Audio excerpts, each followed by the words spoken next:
Hi hello నమస్తే welcome back to my channel TV21 the better choice. నేను మీ Pushpa. Every Wednesday మనం ఆరోగ్యానికి సంబంధించి హెల్త్ రిలేటెడ్ టాపిక్ అయితే మాట్లాడుకుంటున్నాం. లాస్ట్ వెన్స్డే అంతకు ముందు కూడా మనం వెయిట్ లాస్ గురించి అయితే డిస్కస్ చేసుకోవటం జరిగింది.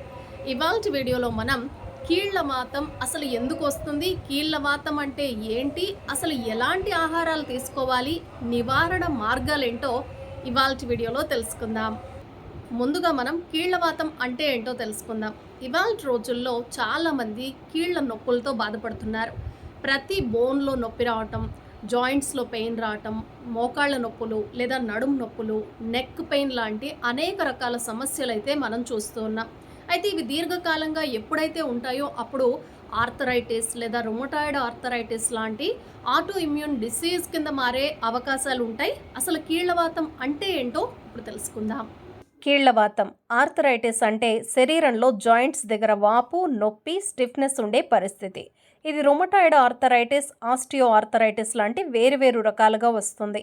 వయసు పెరగటం, శారీరక బరువు ఎక్కువగా ఉండటం, జన్యుపరంగా కూడా వచ్చే అవకాశం ఉంది. అనారోగ్యకరమైన జీవనశైలి వంటివి కారణం కావచ్చు. పొద్దున్నే లేచిన వెంటనే కీళ్ల దగ్గర స్టిఫ్నెస్ అనిపించడం, వాతావరణం చల్లగా ఉన్నప్పుడు నొప్పులు ఎక్కువగా రావటం, చేతులు, మోకాళ్ళు, మణికట్టు నొప్పిగా అనిపించడం దీని లక్షణం. అలాగే ఈ కీళ్ళవాతం, రుమటాయిడ్ ఆర్థరైటిస్ లేదా ఆటో ఇమ్యూన్ డిసీజ్ ఎందుకు వస్తుందో ఇప్పుడు తెలుసుకుందాం. కీళ్లవాతం సమస్య ఎదుర్కొంటున్న చాలా మందిలో ఒత్తిడి ప్రధాన కారణంగా చెప్పవచ్చు. అనారోగ్యకరమైన ఆహారం కూడా మరొక కారణం. ఇక కరోనా తర్వాత చాలామంది ఈ కీళ్లవాతం సమస్యతో అయితే బాధపడుతున్నారు. ఇక ఇమ్యూన్ ఇంబ్యాలెన్స్ అనేది మరొక కారణం. వారసత్వంగా కూడా ఈ కీళ్లవాతం, రుమటాయిడ్ ఆర్థరైటిస్ లాంటి సమస్యలు వచ్చే అవకాశం ఉంది. ఆటో ఇమ్యూన్ ప్రాబ్లం రుమటాయిడ్ ఆర్థరైటిస్లో ఇమ్యూన్ సిస్టమ్ మీ జాయింట్స్పై దాడి చేస్తుంది. పురుషులలో తక్కువ మందిలో ఈ సమస్య ఉంటుంది, మహిళలకు ఎక్కువగా ఈ సమస్య వస్తుంది. ముఖ్యంగా 30 ఏళ్ల తర్వాత ఈ సమస్య అధికం కావచ్చు. ఈ కీళ్లవాతం సమస్య తగ్గించుకోవడానికి ఎలాంటి పరిష్కార మార్గాలు ఉన్నాయో ఇప్పుడు తెలుసుకుందాం. ప్రతిరోజు కొద్దిపాటి వ్యాయామమైనా చేయటం అలవాటు చేసుకోవాలి. లైట్గా వాకింగ్ చేయటం, యోగా చేయటం, జాయింట్ మూమెంట్స్ మీద ధ్యాస పెట్టడం అవసరం. మోకాళ్లకు ఫిజియోథెరపీ చేయించుకోవటం మంచిది. అలాగే గోరువెచ్చటి నీటిలో కాళ్లను కాసేపు ఉంచటం వల్ల కూడా ఈ నొప్పులు తగ్గుముఖం పడతాయి. రోజు 2 సార్లు ఎఫెక్టెడ్ ఏరియాకి వేడి నీటి స్నానం లేదా వేడి నీటితో కాపడం పెట్టుకోవటం మంచిది. ఆయుర్వేద నూనెలతో మసాజ్ చేసుకుంటే కూడా మంచి ఫలితమైతే లభిస్తుంది. నువ్వుల నూనెతో లేదా మహానారాయణ తైలంతో, ఆవ నూనెతో మర్దన చేయటం చాలా మంచిది. అలాగే జాయింట్స్ కోసం సప్లిమెంట్స్ కూడా వాడవచ్చు. మరి సప్లిమెంట్స్ ఏవి వాడాలి అనుకున్నప్పుడు మీ పరిస్థితిని బట్టి, మీ ఆరోగ్యాన్ని బట్టి మీరు వాడాల్సి ఉంటుంది. కొన్నిసార్లు glucosamine, omega 3, vitamin D3, calcium లాంటి సప్లిమెంట్స్ బాగా పనికొస్తాయి. జాయింట్ పెయిన్స్, కీళ్లవాతం ఉన్నప్పుడు సప్లిమెంట్స్ ఏమైనా పనికొస్తాయా ఇప్పుడు చూద్దాం. కీళ్ల నొప్పులు, కీళ్లవాతం, ఆర్థరైటిస్ లేదా రుమటాయిడ్ లాంటి లక్షణాలు మీలో కనిపించినప్పుడు సహజంగానే డాక్టర్లు కొన్ని రకాల సప్లిమెంట్లు సజెస్ట్ చేస్తూ ఉంటారు.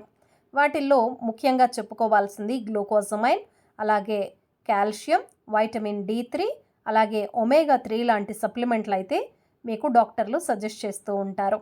అలాగే వీటితో పాటు మరికొన్ని రకాల సప్లిమెంట్లు కూడా మీ అవసరాన్ని బట్టి వాడుకోవచ్చు.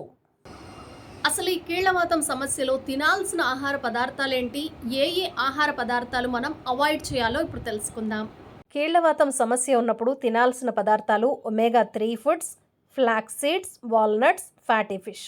అయితే మోతాదుకు మించి తీసుకోకపోవటమే మంచిది. అల్లం, వెల్లుల్లి, పసుపు యాంటీ ఇన్ఫ్లమేటరీ ఫుడ్స్గా పనికొస్తాయి. అలాగే గ్రీన్ లీఫీ వెజిటబుల్స్ ఎక్కువగా తీసుకోవటం, సపోటా, బీరకాయ, కీరా, దోసకాయ, క్యారెట్, బీట్రూట్ వంటివి ఆహారంలో చేర్చుకోవచ్చు. అలాగే మిల్లెట్స్ను కూడా ఆహారంలో భాగంగా చేసుకోవటం మంచిది.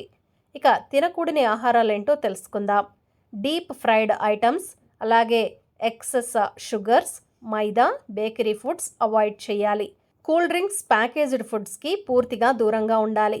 మాంసాహారం, ఎక్కువ మసాలా పదార్థాలకు దూరంగా ఉండాలి. చూసారు కదా కీళ్లవాతం అంటే ఏంటి, ఎలా వస్తుంది, అలాగే నివారణ మార్గాలేంటి, ఎలాంటి ఆహార పదార్థాలు తీసుకోవాలి, ఏ ఆహార పదార్థాలు అవాయిడ్ చేయాలో తెలుసుకున్నాం కదా. మరొక చక్కటి ఎపిసోడ్లో మళ్ళీ కలుద్దాం. ప్రతి బుధవారం ఖచ్చితంగా హెల్త్ రిలేటెడ్ టాపిక్ అయితే వస్తుంది, అస్సలు మిస్ అవ్వకండి. అలాగే ప్రతి సండే కూడా ఎస్పెషల్లీ గార్డెనింగ్ వీడియో అయితే పోస్ట్ చేయడం జరుగుతుంది.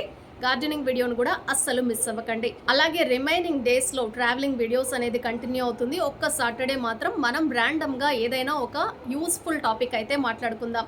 నా వీడియోస్ మీకు నచ్చినట్లయితే ఏం చేయాలో తెలుసు కదా, గట్టిగా ఒక లైక్ అయితే చేయండి. మీరు లైక్ చేయటం వల్ల, మీరిచ్చే ఒక లైక్ వల్ల ఛానల్ చాలా మందికి అయితే రీచ్ అవుతుంది. ఇలాంటి ఆరోగ్యానికి సంబంధించి మరిన్ని ఇంట్రెస్టింగ్ టాపిక్స్ అయితే మనం తెలుసుకుందాం. Keep watching TV21 the better choice. నేను మీ పుష్ప. ఇప్పటి వరకు సబ్స్క్రైబ్ చేసుకోకపోతే సబ్స్క్రైబ్ చేసుకోవటం అస్సలు మర్చిపోకండి. TV21 the better choice.